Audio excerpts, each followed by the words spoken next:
Boa noite, pastor. Boa noite. Boa noite a nossos internautas e os presentes. Bom, eu sou Nelson Monteiro, presidente de um movimento aqui da direita, do Endireita Pernambuco, e a gente elaborou algumas perguntas. Veja só, a gente caminha aí nessa luta conservadora desde 2013. Certo? Os movimentos da direita estão nas ruas desde esse tempo. Desde então, nunca se ouviu falar no pastor Jairinho. E nem se tem registro da militância dele, né, dentro dos movimentos de direita, nessa trajetória.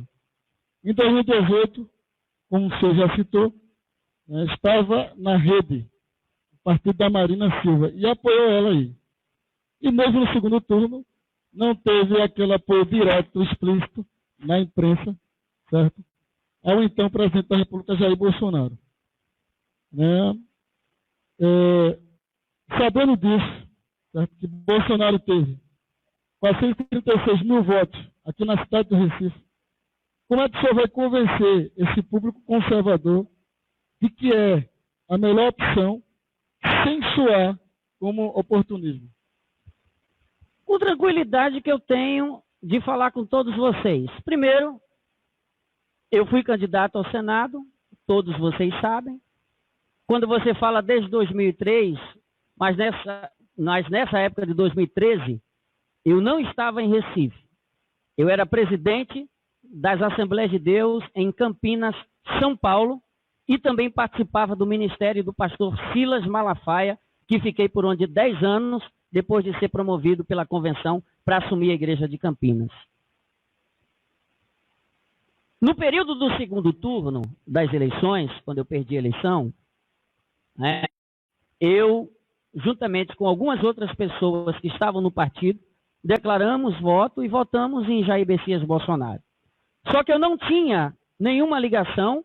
Eu acho que eu encontrei o Coronel Meira apenas uma vez, quando ele esteve com Júlio Lócio, que foi expulso do partido para apoiar o Bolsonaro. Foi a única vez que eu tinha visto o Coronel Meira. E eu disse para ele as minhas razões. E naquela época eu disse: Coronel, eu tenho um compromisso com Marina, mas eu também tenho um compromisso com a minha igreja e também com os meus valores com Bolsonaro.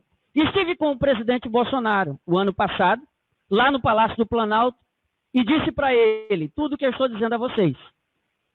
E ele disse: pastor, eu conheço já, porque os teus amigos, todos os teus amigos são meus amigos também e meus defensores.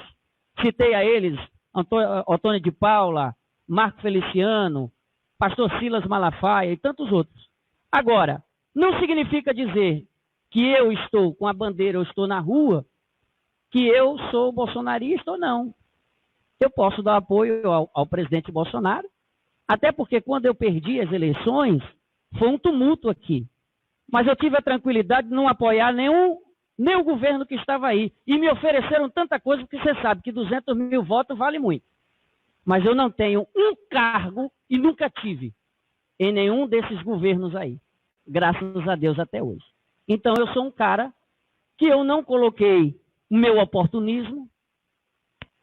Não sou oportunista, porque se fosse oportunista, eu tinha aproveitado para pegar secretaria que me ofereceram, dinheiro que me ofereceram e tantas outras coisas, cargos que me ofereceram.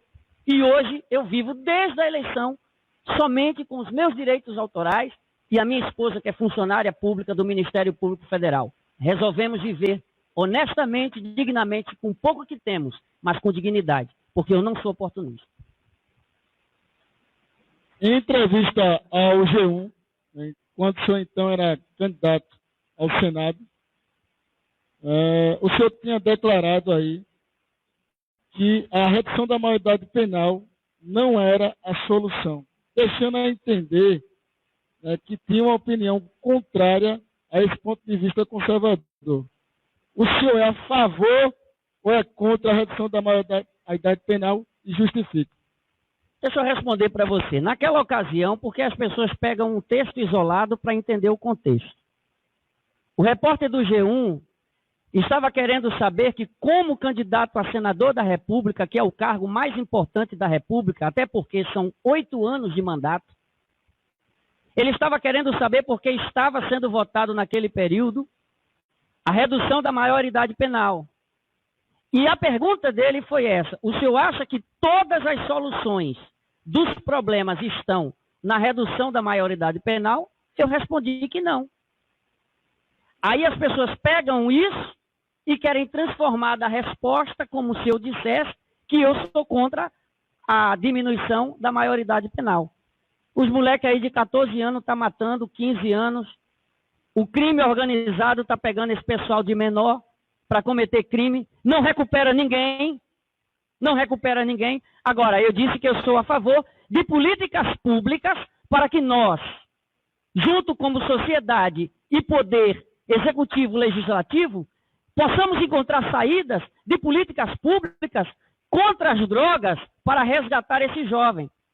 A começar de nossas fronteiras.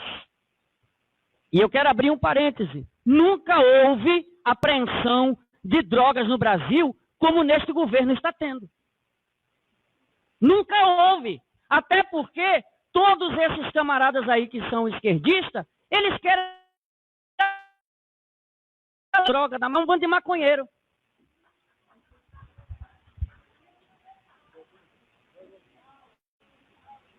Bom.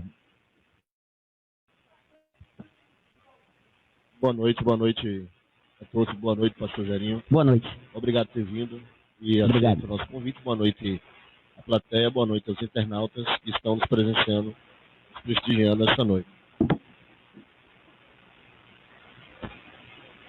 Bom, uma resposta que o senhor deu, o senhor citou o evento que aconteceu com o Júlio Lossi. Uma reportagem aqui da Folha de Pernambuco, assinada pela jornalista Carol Brito, de 8 de outubro de 2018, diz o seguinte, abre aspas, em reunião com a presidenciável Marina Silva e Roberto Leandro, representante estadual e nacional da rede, nesta segunda, o candidato ao Senado da legenda em Pernambuco, pastor Jairinho, decidiu ficar isento de apoiar qualquer candidatura ao governo do Estado no primeiro turno. Diante da expulsão de Júlio Lossi pela Executiva Nacional do partido e da decisão da rede estadual de apoiar a candidatura de Dani Portela do PSOL. Jairinho optou pela neutralidade. Ele manterá, contudo, sua candidatura ao Senado e apoia Marina Silva. Só detalhando, esclarecendo que o Júlio Lossi foi expulso do partido em virtude de ter aberto publicamente seu apoio ao presidente Jair Messias Bolsonaro. Pastor, diante dessa sua decisão, como fica a sua posição no caso? O senhor já explicou um pouco, mas eu queria que o senhor detalhasse esse momento de que, diante de um patriota que se viu encurralado por um partido de esquerda e apoiar o presidente Jair Messias Bolsonaro, o senhor, pelo contrário, não o apoiou e ficou contra o mesmo, não apoiando a sua candidatura. A questão do apoio ou não, eu gostaria de dizer para você que a situação naquela época foi muito complicada. Até porque eu não fazia parte organicamente do partido. Eu não tinha cargo executivo no partido. Quando a repórter veio me perguntar, ela queria saber qual seria a minha opinião de apoiar um outro candidato a governador que não fosse Júlio Lossi. Eu respondi para ela, eu não vou apoiar nenhum outro candidato, porque na época os candidatos que tinham, fora Júlio Lossi, era Dani Portela do PSOL e o atual governador Paulo Câmara. Então só tinha duas opções. Ou eu votar com a minha consciência em Júlio Lossi, como votei, ou eu apoiar as duas outras candidaturas. O contexto foi um. Então, como eu tinha compromisso, porque homem tem que ter compromisso. Homem que não tem compromisso, que tem duas palavras, que tem duas caras, não funciona. Ou você é ou você não é. Se eu estava naquele momento defendendo do primeiro turno uma candidatura, eu tinha que ir até o fim. Então eu disse a ele, eu vou com você, peço para você, voto em você, mas eu não vou também apoiar nenhuma outra candidatura. O contexto foi esse. Agora eu estou explicando para que não haja casca de banana na cabeça das pessoas. Tá? Agora, eu estaria em maus lençóis hoje se eu tivesse ido apoiar o PSOL. Ok, pastor, obrigado. Uma segunda pergunta. A gente sabe que as eleições, pelo menos no meu entendimento, essas eleições desse ano, elas devem ser bem atípicas, né?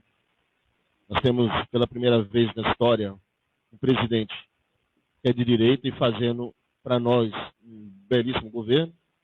Por outro lado, a esquerda usou a bandeira do Covid politicamente, para ir de encontro a esse governo. Né? E sabemos que temos algumas candidaturas que podem convergir em algum ponto, em algum determinado momento da candidatura, ou da eleição. O senhor, caso não tenha vamos dizer assim, a popularidade necessária ou a elegibilidade necessária em termos de votos para se eleger, o senhor convergeria no final para alguma aliança? E qual aliança o senhor faria? Primeiro, quando você me faz uma pergunta dessa, você está me subestimando.